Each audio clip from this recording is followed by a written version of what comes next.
कुठल्याही महिलेला जर आपलं शील, आपलं चारित्र्य जर टिकवून उत्तम दर्जाचं राजकारण करायचं असेल तर ती करू शकते, असा संस्कारी असलेला पक्ष एकमात्र भारतीय जनता पक्ष आहे. सुनील देवधर हे राष्ट्रीय स्वयंसेवक संघाचे माजी प्रचारक आणि भाजपचे माजी राष्ट्रीय सचिव आहेत.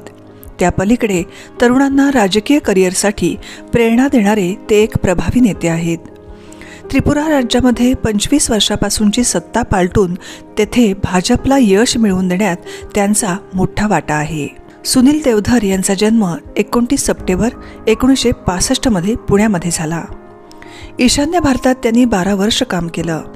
माय होम इंडिया या स्वयंसेवी संस्थेच्या माध्यमातून ईशान्य भारतातील लोकांना मदत आणि उर्वरित भारताला त्यांच्याशी जोडण्याचं अतिशय मोलाचं कार्य त्यांनी केलं.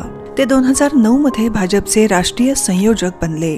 तेव्हापासून त्यांचा राजकीय प्रवास सुरू झाला. भाजपच्या अनेक मोठ्या विजयात त्यांचा सिंहाचा वाटा राहिलाय.